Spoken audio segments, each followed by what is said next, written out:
Thank you for joining us for another episode of Ask the RFP Doctor, brought to you by the Center for Procurement Excellence. We're a nonprofit membership organization dedicated to helping you streamline your RFP process through better education, smarter strategies, and more transparency. As a member, you'll get access to exclusive training, discounts to our virtual and in-person events, and the chance to connect with other procurement professionals throughout the year. And if you're planning a professional event or conference, don't forget our CPE Speakers Bureau is available to speak at regional and national gatherings.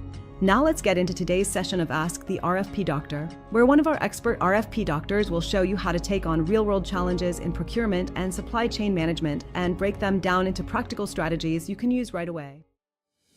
Welcome to Ask the RFP Doctor, CPE's monthly web series where we discuss the latest best practices in procurement and supply chain management.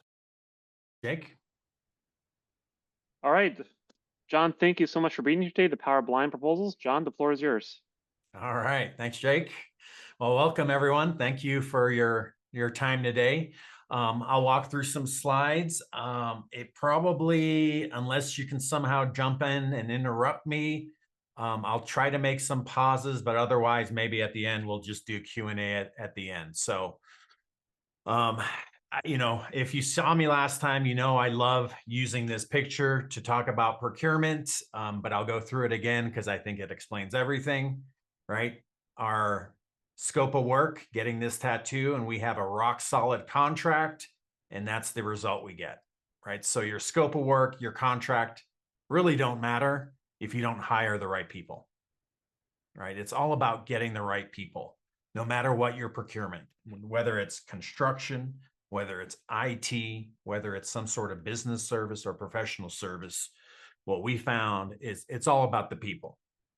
So some procedures that'll help you arrive with getting high performers or the best people.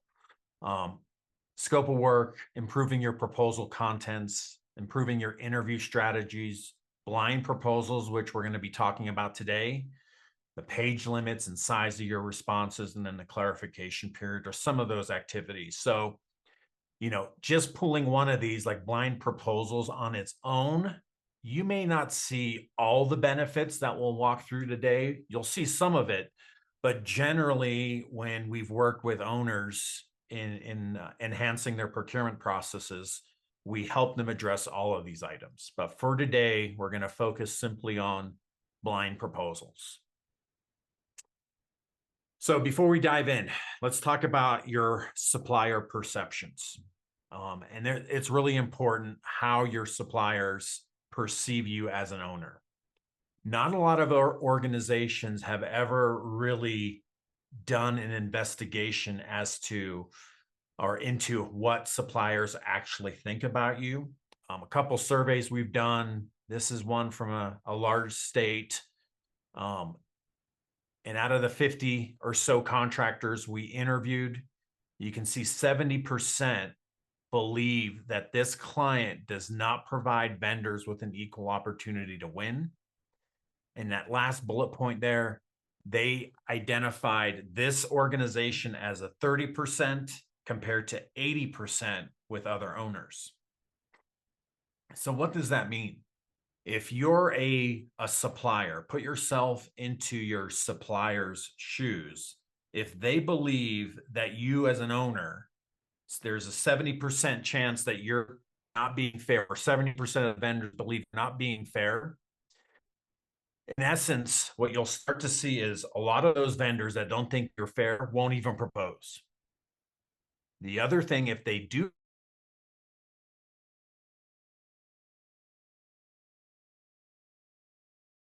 so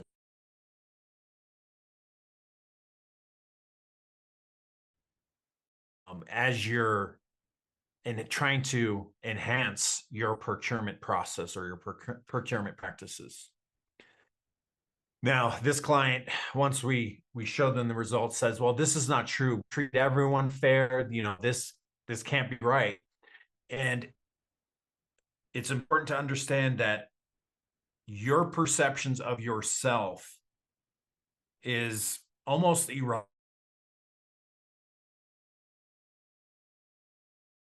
a client. So if they don't think you're being fair, you have to address that. It doesn't matter if you think you're being fair. So supplier perceptions matter. Once again, in a traditional approach, if they believe you have a favorite. So what that means is if they look at your past 5 procurements and you've awarded to the same firm every time, they're going to think you have a favorite. Whether you do or don't, that's what they're going to think. They don't believe you have a fair opportunity to win. They're not going to put in the effort. And what this results. Clarify, it's a new workflow that's on Expediter. So it's for professional services and temporary help. So if you choose object code 1900 or 1908, can you mute? The HR review will pop up. Could you mute? Unless you're asking me that question. Okay, so primarily pertains to hiring.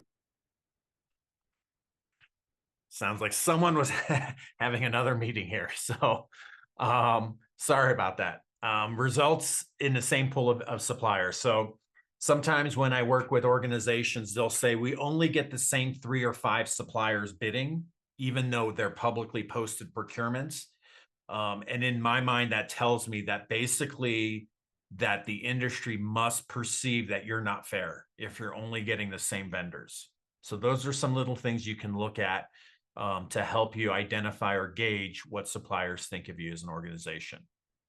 So with that in mind, why are we doing anonymous proposals? The reason we're doing anonymous proposals or blind proposals is to help your suppliers perceive that you're actually going to be fair in your scoring. Right? So having blind proposals is to help address this, help address supplier perceptions. So what that means is the proposal cannot contain any names that can be used to identify who they are, including company names, personnel names, project names, or product names. So no names that can be used to identify who the supplier is.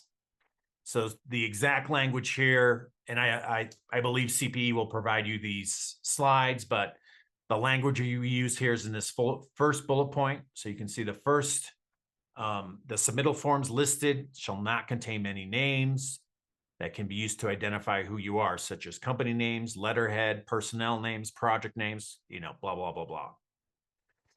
So that alone in your RFP would not just work because most vendors have not seen anything like this. Most vendors are not used to not including their names. So what you're going to do if you're going to try this, you need to have a pre-proposal meeting. And in that meeting, you really need to hammer on the anonymity part and walk them through exactly how this will work.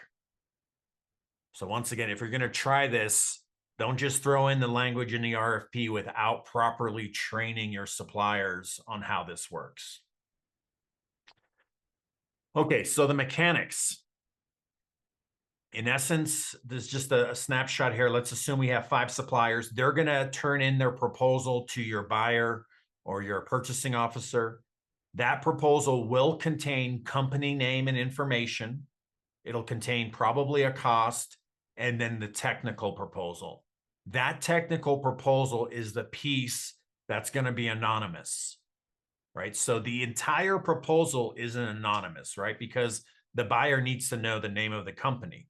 So it's only the technical proposal that's going to be scored and evaluated by your evaluators is the part that will be anonymous. So how that works is your buyer will separate the anonymous submittal from the non-anonymous parts, right? The names, everything else, costs.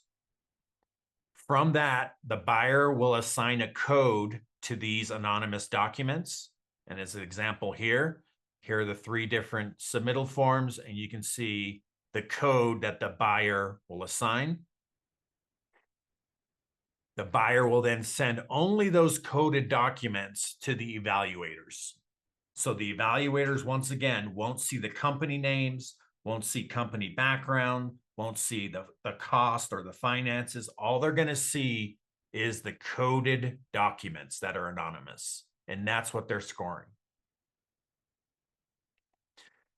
Okay, so before I move on, why don't I take a quick pause here and just open it up to any Q&A on anything we've covered so far. Any questions so far from anyone? Okay. All right, so moving on. Things to keep in mind if you're considering implementing the anonymous or blind proposals is understanding your perspectives. Your external suppliers, whether it's your contractors, your architects, consultants, they will actually love this idea. I think in the 25 years I've been doing this, the handful and maybe less than 5 or so contractors that may not love this idea is typically your incumbents. It's the vendors that always get your work all the time. They may not like this so well, but 99.9% of your suppliers will love the anonymous process. Your biggest pushback is going to be from your internal clients. This is going to be the biggest resistance you will have to try and implement the anonymous process. Your internal clients will be highly resistive, which quickly tells you that they actually have bias in their evaluation process, whether they want to admit it or not, right? Anytime they're resistive, it tells you they're trying to implement their personal bias to impact their score. That would be the only reason they want to see the names of the proposals. And so we got examples of how you can see this resistance. So the first example here, this is the U.S. Army Medical Command. This is a project out in Fort Polk, Louisiana. And the scope of work was to replace the roof on top of this hospital. And so at the time, the process was brought in with, of course, the anonymous process. And the client basically said, we're in such a remote site. We only have 2 roofers that are willing to come to our area. And only one of those roofers is good. And that's really the only roofer we use on our facility. So we don't see value in running a full procurement and doing the anonymous process because it's just going to add time and there's only one qualified roofer. So, the site client brought up these concerns. The colonel at the site basically said, we understand what you're saying, but let's just go through this process and let's see what happens. If we waste time, it's on me. So we implemented the anonymous process. We ended up getting 6 roofers. Once again, the client only expected 2. We ended up getting 6, and 5 of them were brand new to this facility, had never worked at this facility. So we went back to these 5 roofers and we asked them, how come you've never proposed in the past? And they basically said they didn't believe we had a fair opportunity to win the work. That's why they never proposed. And so once they saw that there was this anonymous process, they felt that they were going to get a fair chance at getting the right score to win the work. Right? Interesting. So moving on, we collected surveys. All of these roofers had very good past performance. And so the anonymous results are shown here. So we had, out of the 6 roofers, you can see the scoring. And I've just highlighted some of the scores. So once we revealed the scores to the evaluation committee, we said, do we want to interview all 6, or do you want to, obviously firm E is out there. Do we want to not shortlist firm E? And the committee agreed. They said, yeah, let's just proceed with the top 5. Obviously 6 is way out there. So we said, okay, firm E happened to be their favorite roofer. Firm E was the roofer that did all their work on site. Amazing, right? So once we revealed it, the client is confused. They don't understand how their roofer wrote such a bad proposal. And their response back was, can we actually go back and rescore the proposals? And the colonel denied it. And then they said, well, can we shortlist all the proposals now? And the colonel denied it. Right? So you can see that once they revealed the name, they were trying to insert their bias again to try and favor their favorite. We ended up going with the highest ranked vendor. The roof ended up being completed on time and ahead of schedule. Outstanding performance. Now, this is not to say that their incumbent roofer was bad. That we're not saying that at all. But what we're saying is that the current perception prevented even better roofers from even competing. And once they competed, they actually blew away the current roofer, which was good, but this process allowed them to get excellent roofers. So in summary, we had some obviously issues or concerns with some of the client personnel on site. But the anonymous proposals, once again, attracted more vendors and provided them with the opportunity to win the work. Next client here, Dallas Independent School District. This is one of the largest school districts in the nation. They had construction issues primarily with roofing. You can see you don't have to be a roofing expert to look at these pictures to know these are not good roofs. So they brought us in to help them revamp their roofing process. And so we ran this on 9 or so roofing projects. Once again, the full best value approach, which included the anonymous proposal piece. And in summary, in short here, what you can see is out of the 9 roofs, and I've highlighted contractor A basically came out first on 4 of these roofs. Once we revealed the names, the DSD folks went kind of crazy because firm A was a firm that they were considering banning and kicking out from any roofing work.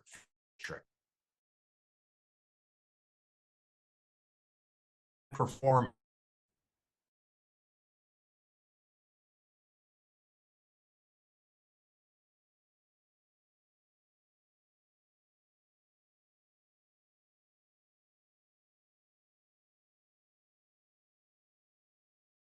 again.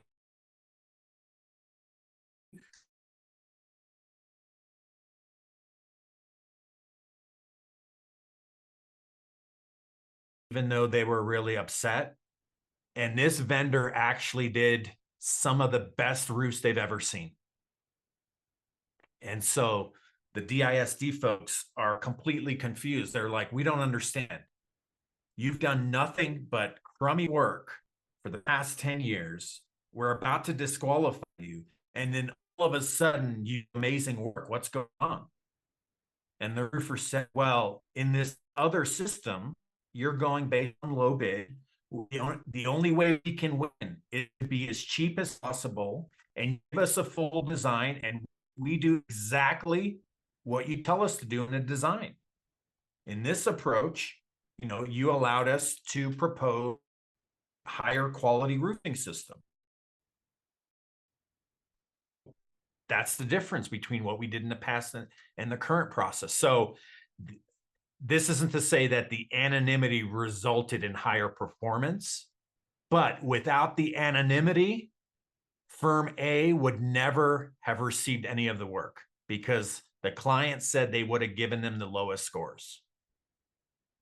So we would have never had this case study if firm A got the lowest scores, right? So the anonymity allowed this vendor to win and allowed them to prove that they can actually do outstanding work. Okay, state of Idaho. This is an older software project. So in 2008, this was to replace their DMV systems. They awarded a contract for this software system. 2 years later, they terminated the contract. Basically, they just weren't happy with the work that was being done. So contract was terminated. They spent about $500,000. And an important note here is some of the internal project managers did not want to terminate. They said everything's going fine, but the executives terminated the contract. So in 2010, another procurement is released. Obviously, we bring in the anonymous system. Well, one of the evaluation committee out of the 7 was extremely resistant to the entire process, did not want to use the process, did not want to use the anonymity, because she basically said she knew the industry better than anyone else. She knew this project better than anyone else. She knew who the right person was, who the wrong vendors were. So she was really resistant. We ended up using the anonymous process, but she fought the entire way, and she could not be removed because she was one of the senior PMs. Come to find out afterwards, this senior PM went around to every other committee member and tried to influence them.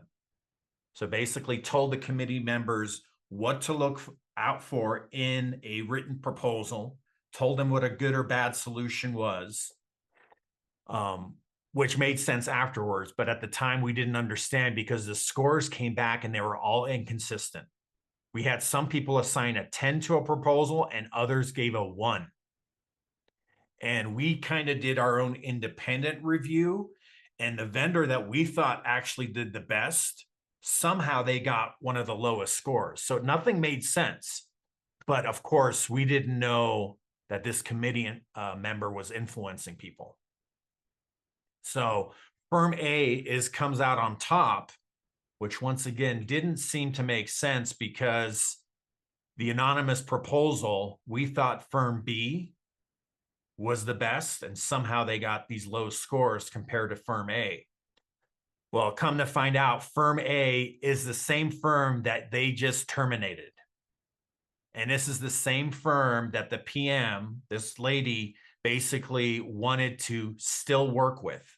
And so she influenced all the other evaluators so that her favorite firm, who was the firm they just terminated, would win again. Right? So the anonymous proposal doesn't guarantee you won't have bias. It can still be flawed if you have individuals that are trying to go around the process. I guess the story here is after award, I think this project actually failed again. So not a surprise to us, but once again, there's only so much you can do. And if your clients are going to try and game the system and you don't catch it in time, there's nothing you can do. Example 5 here, Western University. This is out in Ontario, Canada. This is a smaller IT procurement, and this is to replace the wireless networking systems across campus. What's interesting here is at the time, the client end user, when we spoke to them before preparing the RFP, they basically said, there's really 2 major players in this industry. And then there's probably a third. And so they only expected to get 3 suppliers. And obviously we ended up with 8. So they were blown away that we got 8 firms. So out of the firms, we ended up shortlisting just the top 3 firms. And those are the firms we ended up interviewing here. You can see these got zeros because we didn't interview them. And then out of the top 3, you can see one of these firms blew away the interviews. That's who the award was made to. They ended up doing an outstanding job, finished on time, on budget. And later we debriefed with this client. And what's interesting is this client basically said that once again, in this industry, there are 2 major players that they really thought was gonna win the work. Those 2 major players ended up being firm 4 and 5. They didn't even get shortlisted. And this client basically said, in the traditional process, and he was very honest. He's like, I probably would have given firm 4 and firm 5 a much higher score simply because of their company name. National firms, they're big players. He also said firm 1, we've never heard of. And they ended up being a small local business in Ontario. And he said, basically, we probably, and maybe not we, he would have given them a low score just because he'd never heard of them. And he said, if it wasn't for the anonymity, this firm 1 would have never won the work. And he was really honest. He's like, we would have probably made sure that firm 4 or firm 5 would have won. And he really appreciated the process, because not only did they get a high quality end project, but this project to firm 1 was their most important project. That was their number 1 project. They assigned the best people. He basically said that looking back, this project was so small that firm 4 and firm 5, he's like, they were not going to give us their best people. He's like, this project was tiny for the amount of work firm 4 and firm 5 do.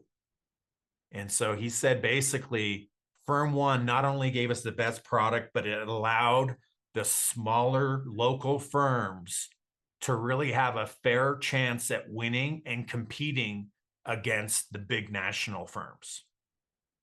All right. So it was a very interesting case study. And it was great to hear his honest feedback on the anonymous process. A couple more here, case studies. We should be able to wrap up early here. City of Los Angeles, they had specific procurement issues, challenges, and so they were looking to make some improvements. So part of that was we brought in the anonymous process.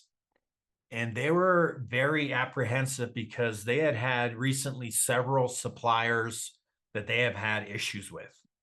And they were worried because without seeing names, they might get a good score. So once again, as they're telling me that, what is that telling us?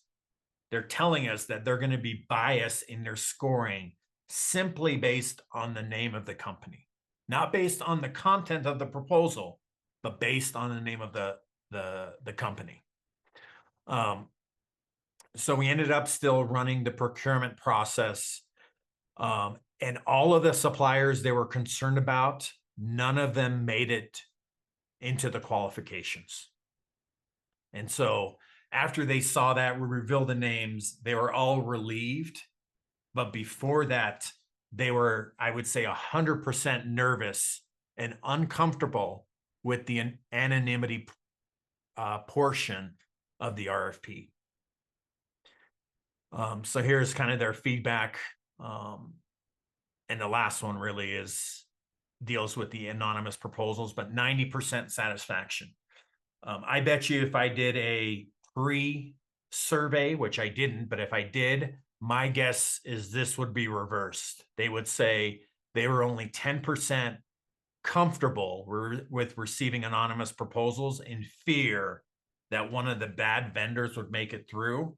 But once they saw how the process can work, they're a lot more comfortable, because it's very hard for a low performer or a vendor that really can't do the work you're looking for. It's hard for them to trick you in a proposal process that's blind. Now, that may be a little bit different now that we have, AI and ChatGPT. That might make it a lot easier for a low performer to trick you. But prior to that, maybe 2 years ago, it would be a lot harder for a vendor to trick you. Okay, case study number 7, University of Minnesota.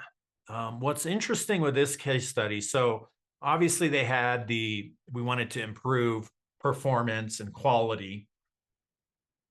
But what's interesting here, we ran this for probably about 2 or 3 years. But within the first year, and I think we ran about 150 projects in the first year. So 150 projects using the anonymous process. This was all construction renovation projects. So they were mostly, I would say, under $500,000, right? So they're not big projects, but we did a high volume. What's interesting is that out of the results, we started looking at the analysis, the small women targeted businesses here. Historically, we're getting about 3 to 4% of the awards every year were made to the targeted businesses. What's really interesting is once we had everything blinded and anonymized, this award jumped up to 15 to 18%. Right? Significant. We did nothing but basically anonymize the proposals.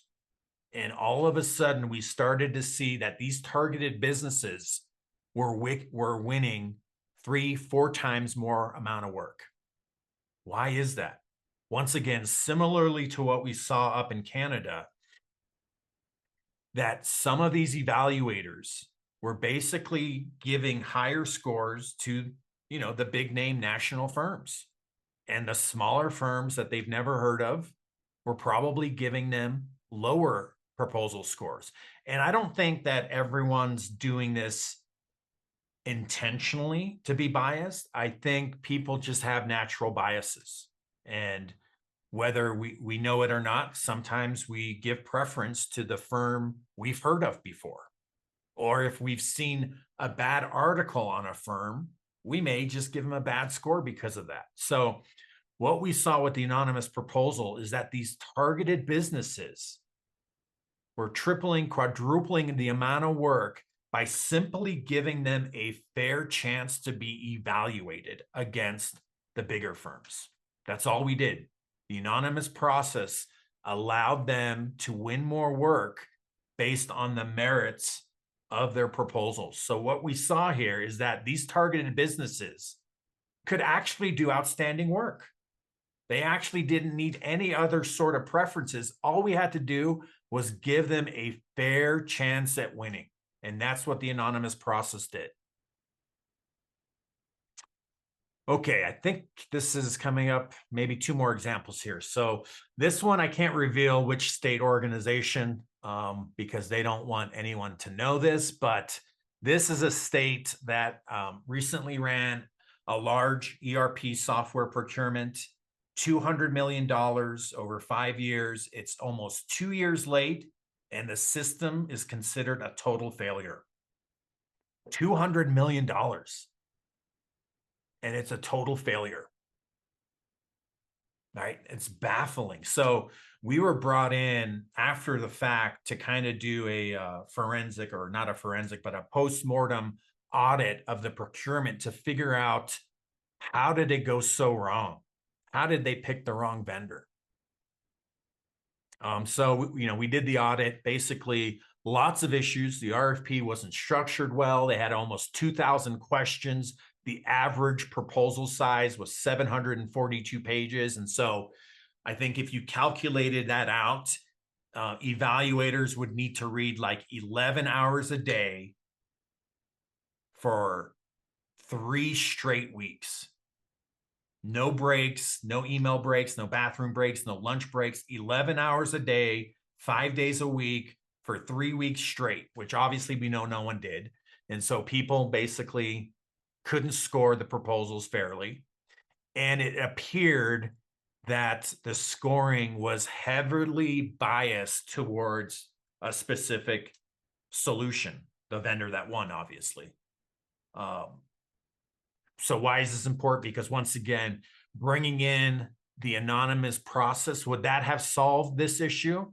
Well, that alone may have not solved it, but it would have been harder for them probably to pick the vendor they wanted to win, and potentially could have saved this state $200 million. And actually what's, I don't want to say funny, but what the state is considering. There are some users that are saying, can we use the old system again, or can we purchase a used software system? That's what they're trying to do after spending $200 million. It's pretty sad. Okay, we're wrapping up here. Our last example, state of Alaska. What's interesting here is we had three kind of very highly political procurements. This is their entire statewide telecommunications, which included not just phones, but all the data, data warehousing across the entire state. We did the entire state ERP system and then the entire state PBM system. What's interesting is all three of these systems previously had been protested. This state PBM contract, actually, from what I understand, is the state couldn't even negotiate a contract with the vendor in that they were operating without a contract. So there's just a lot of politics. And so what the state did, the primary reason they brought in the anonymity was to help prove to suppliers that they're being totally fair. And out of all three of these awards, we didn't get any protests, right? So they were awarded without protests because the suppliers could see that we did everything fairly. And so that's, you know, a side benefit to the anonymous process is that on highly political projects, it helps you defend the fact that the scores were fair because the evaluators don't know who anyone was. Okay, so kind of just to summarize what we've gone through here. So the blind proposal process isn't new. We've been doing it 25 to 30 years, not just in public. We've done it in private sectors in all different industries, whether it's construction, software, facilities, business service, finance services. We've done it in many different areas. It works in all of these industries. Consistently, we normally double the amount of competition, right? So if you're used to getting 3 to 4 suppliers, we typically will see, you know, anywhere from 5 to 8 coming in. Typically, we double the competition. We can see that it reduces evaluator bias. Once again, and a lot of times evaluators are shocked once we reveal the names, and it allows us to pick a better or potentially a better solution, which then helps you improve the probability of success, right? Once again, what you're trying to do is avoid this situation, right? So the blind process is a tool to help you truly pick the right vendor for your particular need. Okay, so that was a quick overview of the blind process. Looks like we still have about 15, 20 minutes, so we can open it up to any questions. Let me bring up this last slide for Jake. Once again, if you haven't done so already, go ahead and enter this information so you can get the CEU credit. And those of you, if you don't have questions, you can drop off. That's all I have. And those of you that want to ask questions, we can open it up.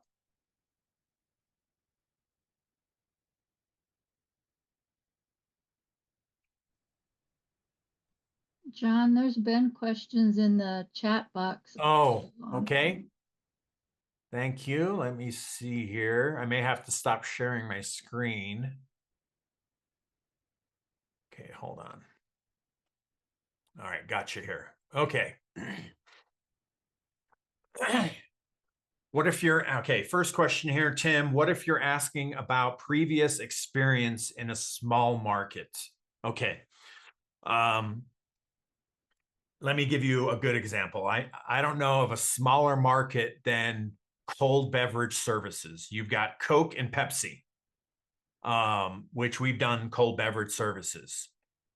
I remember when we implemented this anonymous process, I mean, both Coke and Pepsi were there with their eyes open like, We invest billions of dollars on marketing our name, and you're telling us we can't use Coca-Cola in our proposal? And I said, yeah. So that they were shocked by that. So the question is, you know, how do you ask about previous experience? You can still talk about previous experience. You just can't say the name. So you can say at a similar university to yours, we were brought in and we increased the cold beverage sales by 20% because we did X, Y, and Z. Right. So you can still talk about previous projects. You just can't tell us the name of those projects, right? To keep it anonymous. So if I haven't answered that, please ask another follow-up, or Tim Green, if you're still on, if you want to unmute. Did I answer your question there? Not exactly. Okay. In that case, the one university probably has already talked to the other university. And if they know that the other university had cold beverage services, they know very well who the supplier was. So the anonymity goes out the window. Oh, no, but you won't tell them the university. So Coke can't tell them the university. They will just say at a similar university. So the evaluator. That's not very credible. I mean, anybody can say that. Oh, they can. So in the process, though, so once again, we're just talking the blind process. We're not talking the entire RFP process. In the process, you have an opportunity to validate everything they claim here. So once the names are revealed prior to award, you can go back now to this vendor and say, okay, you've made these 3 claims. Tell us who these clients are. We want to call them and verify that this happened. And if you call them up and the client's like, no, that's not true, none of that happened, at that point, you can disqualify them for lying. Does that answer your concern? Yep, that's good. Thanks. Okay, perfect. Okay, next question. I have the same question. Okay, next question. How do you get end users to buy in? That is the $100,000 question. That is the most difficult part of trying to do this. Once again, your suppliers, 99% of them will have no issues. They won't even ask a question during your amendment process. Your majority of pushback is going to be your end users. How do you get buy-in? One, you have to walk him through education and training. And even with the education and training, some of that will still be difficult. I'm working right now with a very large healthcare facility. We've been doing this for a year, and still at the end of this year, I have individuals that still want to see names. They're still not comfortable with the anonymity. And they're good people, but I just think they still want to insert their subjectivity into the scores. So how do you get that user buy-in? It's with the education and training, but it's not easy. Some will still resist. And depending on who they are, there are ways to work around it. You know, maybe not have them as part of the initial evaluation scoring, but bring them in at the end prior to award is one way to do it. But sometimes there just isn't a way around it. And at that point, you'll have to decide whether it's worth trying to continue with the anonymous process, or whether you should just go back to the traditional process. So some clients, you just have to use your traditional method. But other clients that have experienced a lot of failures, that have a lot of pain, that really want truly the best solution, may be more open to the anonymity in the procurement process. So Kirby, did I answer that question, or do you have any follow-ups? Okay. Next question. So that is part of the process of the best value solicitation? Yes. So the anonymity is just one of those steps here. Once again, there's different steps. I know I've covered the scope of work, and I'm assuming someone else at CPE's covered the interviews and clarification, but all of those things work together with one another to help you get the right outcome. So the anonymity by itself may not drive success on its own, but it can't hurt you. Apologies. What is the attendance code? Okay, attendance code right here. All right. From Renee, the old method is the stuff that gives the procurement profession a bad image. Yeah, I mean, once again, I don't think most evaluators, whether they know it or not, are trying to necessarily be biased. And if they are, I don't think people are trying to be biased for unethical reasons. They may be biased because in some of these examples, like in the Dallas, where they've had nothing but issues with a contractor, they don't want that contractor to win more work because it's going to do bad for the organization. So their bias is trying to help the organization. So it's not necessarily an unethical bias, but it is a bias that can hurt the outcome. So I don't disagree with your statement there, Renee. Tim, wide range of scores means the criteria are not objectives. If criteria are objective, no one should be able to influence scores. Well, if you have evaluators, they should be objective, but evaluators are humans and sometimes they are subjective. Like, for example, some, It's the criteria that aren't objective. You should, correct. But once again, individuals may like an Android phone, and some people will swear that an Apple phone is better. Right? But that means there's a hole in your criteria if they can sway the scores one way or another based on personal bias.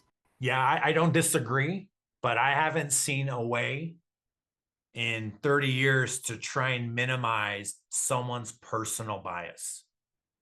It's a design of the criteria, and that's another discussion. Yeah, I mean, yeah, totally different topic. The criteria, once again, I just haven't seen a way to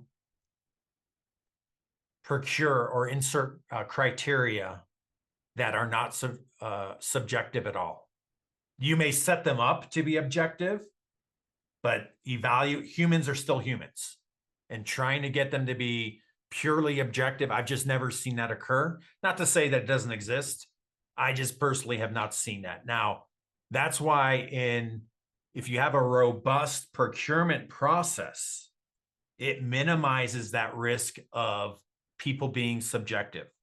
One of the greatest ways you can minimize subjectivity, if you're worried about it, is by simply adding more evaluators to your committee. So most owners try to get 3 people to be on their committees. I normally target a minimum of 5 so that 1 or 2 people, if they are being subjective, the others can override them. So that's kind of the best way I've seen it. Not disagreeing with you, Tim, but I just not have personally seen criteria that are completely objective. I've put a link in the chat to an article on that.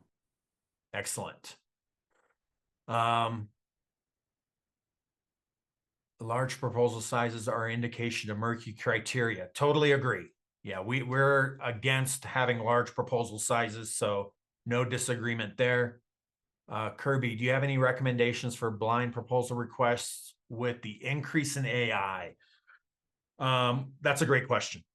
So obviously, things are changing very rapidly. AI is making it significantly easier for your non-national firms to put together a proposal that's as good as your national firms that have 30-person marketing team, sales team, proposal writers. So what I've seen recently this year is that, one, you're starting to see more proposal responses. Why? Because now it's easier for vendors to use ChatGPT to write a response. So you're going to start to see more competition. The quality of those documents are all going to look outstanding because everyone's using, maybe not everyone, but a lot of vendors are starting to use AI. And so the proposals sound great. But within those proposals, you can still see gaps with a proposal that's been written, primarily written by AI versus a proposal that hasn't. And typically that's when you start to ask for specific project risks, that it's harder for AI to make up that information. Not impossible, but harder. So with AI, recently I was on a project. This is a billion with a B, $1 billion project. The top 3 firms, all big national firms, all scored very high on the proposal. When they came into the interview, the first 2 firms completely bombed. Some of the worst people I've ever seen in an interview. But they were being assigned to this $1 billion project. So the question about blind proposals, AI, how is this going to be addressed? This is my personal belief. I believe that procurement in the future, based on AI, will eliminate the written proposals altogether. I don't think there's going to be any value in your written proposal because it's going to be AI based. I think the procurement of the future is simply going to be based on interviews with the key personnel, because obviously right now, a one-on-one interview, you have the person there in front of you. They don't have a computer or AI talking on behalf of them to give you the right answer. So that's just my personal belief. We're not there yet, but yes, ChatGPT and AI is going to change your written proposal process. Okay, this is deeply discouraging because I've done this process twice with a hostile committee and entrenched supplier pool who made it almost impossible to redact responses entirely. In both cases, I was overridden in that top level. Supervisor agreed to grant interviews to the entire pool versus your suggested method. Everyone in the room knew their favorites on site.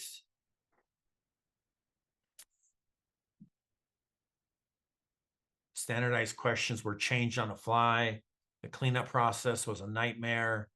The committee chair then attempted to have me fired. Wow. I'm sorry to hear. Who's this from?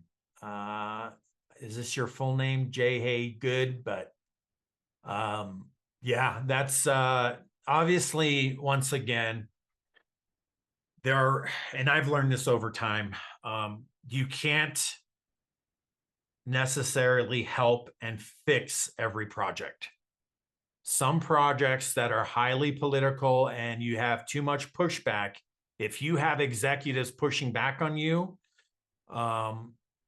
you may have to do the traditional approach. Now, if they're starting to do unethical things, like if your procurement process has the question set and they're changing it on the fly, like some of these things you're saying to me are breaking the procurement process, then I would definitely document that, talk to your supervisor and talk to legal, because yeah, that's not just a protest risk. I mean, that's a lot of unethical things that have occurred there. So yeah, you don't want to get fired, but I think talking to your legal and getting them involved might not be a bad thing if you're put in that situation. And if legal says, hey, they can do that, then at least you're no longer involved in that decision-making process. So I'm not sure, who's this J. Hay Good, if that answered. I guess it doesn't look like he had a question. It was more of a statement. Did I address that? Okay. Next one here, Lynn Miles.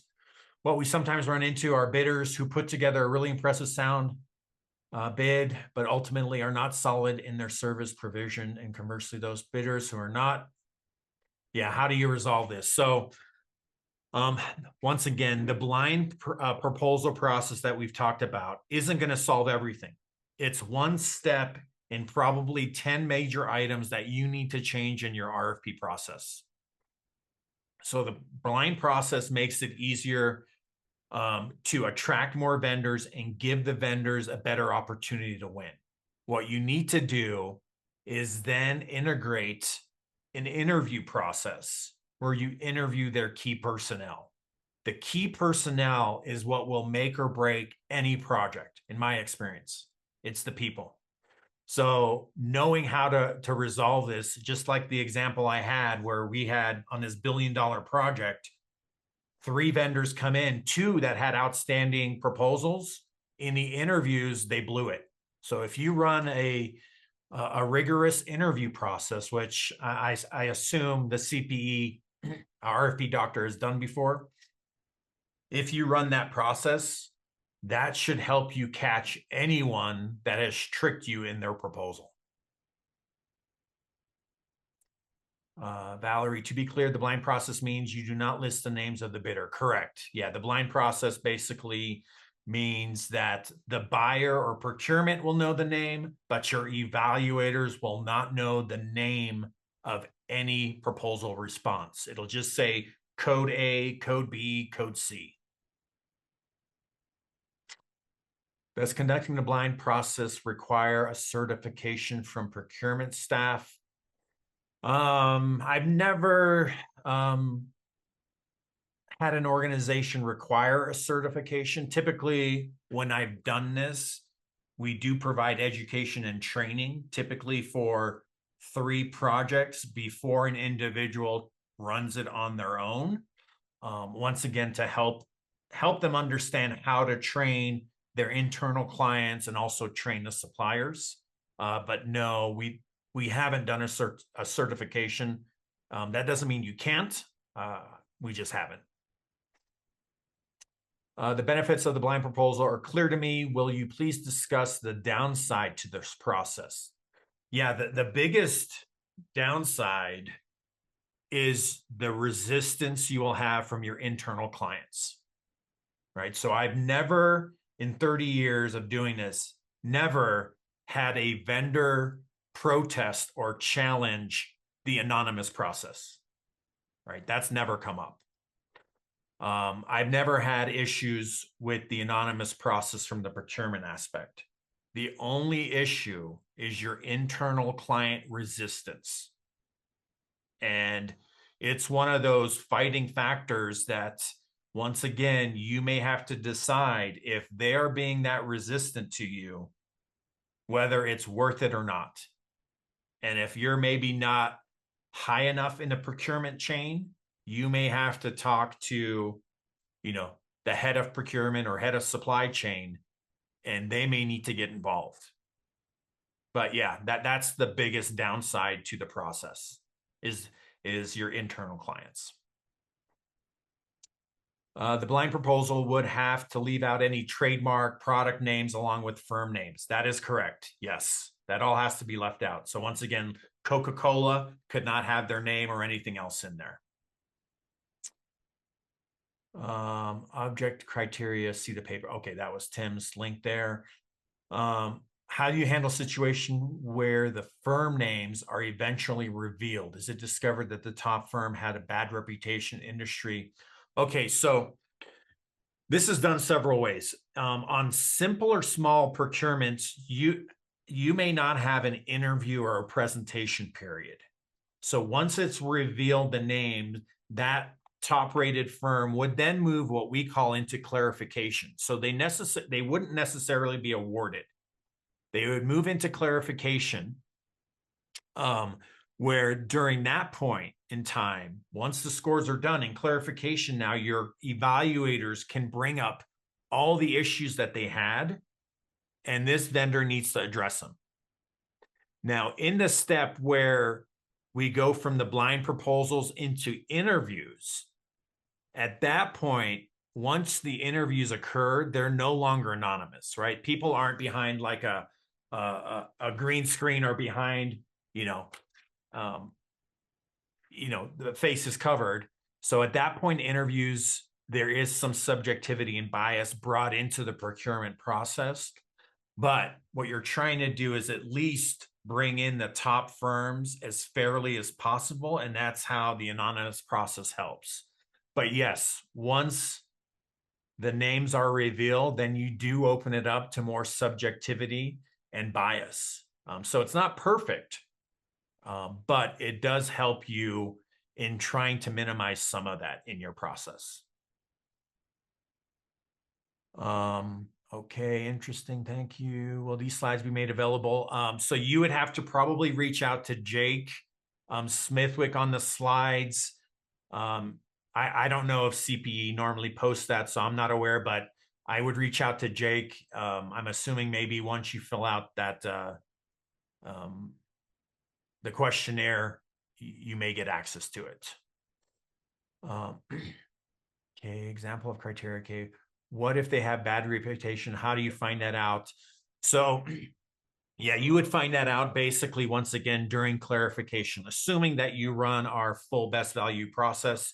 We have a clarification period. And at that point, or if you're doing interviews, those are the two parts where you can address potentially major issues or concerns that you have with someone.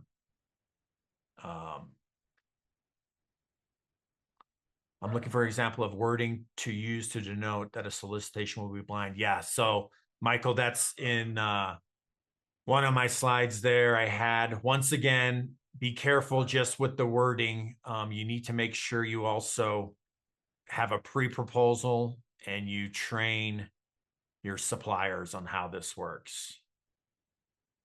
So I'll just leave that up. Here's some of the wording we use here. If you want to take a snapshot of that and then you can type it in. But once again, don't just insert this wording into your RFP without properly training the vendors exactly what you mean. Because they're going to have the same questions that all of you had here, right? They're going to say, well, what do you mean I can't tell you who I am? How am I going to talk about past projects, right? So you're going to need slide deck that says, here is how you would talk about a past project. Here is how you would talk about, your people. You need to put that together. So it's more than just this language, but here's a language for you. Will these slides be made available? Once again, I believe so, but I don't want to speak on behalf of Jake. So the slides are usually made available once the recording is posted. Okay, so the slides are typically posted once you fill out that questionnaire. Okay, I know we've gone over time, but if there are additional questions, I'm happy to keep it going. If you don't want a written question, if you're going to ask me a question, you can unmute.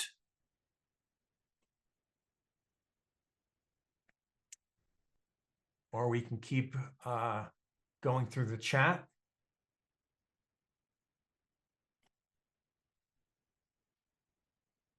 Or any questions on anything unrelated to blind proposals. Happy to chat about that as well. Any general tips on reviewer participation in any RFP process? Yeah, so if you don't already have this, typically for your evaluators, I generate typically like a 10-page evaluator guide. And this evaluator guide outlines the rules, the processes, the procedures that the evaluators have to follow. I even also include like a conflict of interest page in there that they have to sign that says, they're not going to do anything unethical. So I'll typically have that, 10-page document. And then on top of that, I also have, if it's the first time, I'll do a 1 hour. If it's not the first time, I'll just do a 30-minute, but I'll do a 1 hour session with all of the evaluators. And then I'll walk them through the documents they're going to evaluate, the rubric, if they're using a 1, 5, 10 or 1 through 10 scale. And then I'll walk them through how to score things, walk them through how to not score things, how to not talk to one another. So between the document and the training, those are the two typical things I do for your evaluators.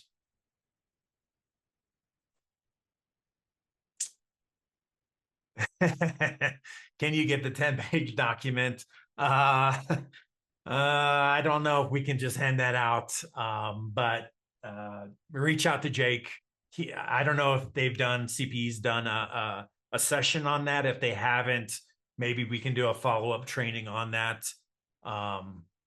So yeah, I would say reach out to Jake on that. What are the techniques to write RFPs to deter or minimize AI? One, I don't know that you can, and two, I don't know that you would want to. At this point, that's like trying to tell vendors, don't use the internet. Telling them not to use AI. I've heard that some clients are trying to do that. I don't know how you could ever enforce that, nor that you would want to. I mean, they're typically using it because it helps streamline the process. Your traditional RFP approach typically is flawed because you're asking for 200 pages of material, and there's no way they can do that in 4 weeks. And so they have to use AI to try and get this done in the time period you give them. So I think if you want to minimize the use of AI, you've got to change your overall RFP approach. It has to be short and concise.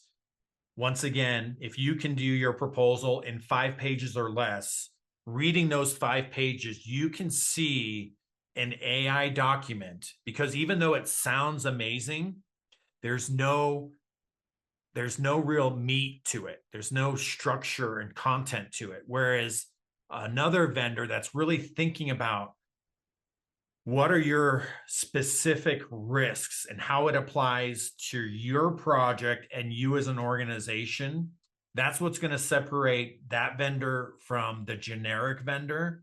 And that's something that AI still can't do, because it requires, like if you're doing a construction project, it requires a superintendent, a foreman, or a project manager. It requires their expertise in the proposal. Right? AI still can't do that. They'll just talk about generalities. So I think that's probably the best way you can try to combat AI. But once again, my prediction is coming down the road that the written proposals overall will be almost meaningless. I think it's going to be coming down to the interviews of the key personnel. That's just my personal opinion.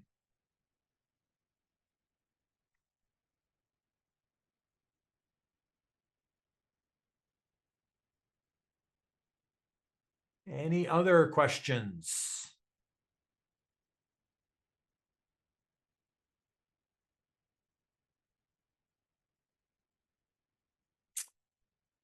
Follow-up. If it's not 200 page, how long are blind RFPs then? Okay. So when I say 200 pages, I'm talking about not the RFP itself. I'm talking about the supplier's proposal response back to you. So the RFP itself can still be 200 pages because you may have a detailed scope, but their response back to you shouldn't be 200 pages. So I typically, on most of the projects I run, even billion-dollar projects, I typically keep the response less than 6 pages. And you can do that on a billion-dollar project. So in 6 pages or less, all you're trying to do is help identify really the firms that have people that have started to think about your project. And you can do that in 6 pages or less. So that's my general recommendation. If you're not comfortable, you could potentially do 10 pages. In my research, though, once you get over the 10-page proposal size, what I've seen is over 10 pages, evaluators then start to glance. They start to just breeze over the documents. If you can keep it to like 8 pages or less, evaluators are a lot more likely to actually read every page of that document. So that would be my suggestion. Try to keep it to 6 pages if possible, if not 8 max. Anything over that, evaluators aren't going to read it all. Okay, AI, are RFP questions really get not just what to do, but also how you will tailor your service to the project. AI is then a great place for them to start, get a framework. Yeah, I agree with what you're saying there, Lynn. AI is a great tool for suppliers, and I've had to actually respond to RFPs myself. So this isn't just me talking from the owner's side. I've written a lot of proposal responses, and I can tell you that most owners and their RFP processes are awful. They're terrible. You make us respond to, once again, 300 items, write 300 pages, and you give us 3 or 4 weeks. I mean, it's insanity. If you've never done that, if you want to become the best owner, I would say try to respond to one of your proposals. And then you'll quickly learn what you're doing right and what you're doing wrong. But yeah, AI is a great tool to help suppliers respond to a lot of these items that really aren't going to help us differentiate. Clarifying question, the statement of qualifications should be 6 to 8 pages. Sometimes we ask for work plans. Yeah, so Valerie, the 6 to 8 pages would be the 6 to 8 pages that the evaluators will read and score. So typically the proposal, a vendor's proposal, will be more than that, because you'll have, the company background, all the addendums that they're signing, financial certifications. It may have your cost forms. So overall, the vendor's proposal might be 20 or 30 pages.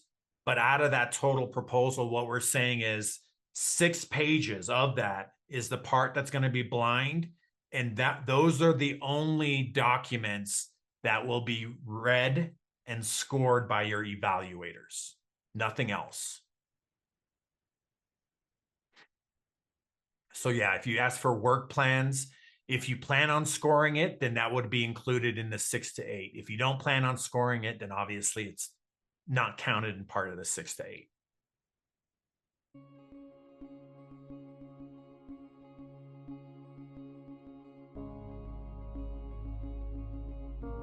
This has been Ask the RFP Doctor, brought to you by the Center for Procurement Excellence.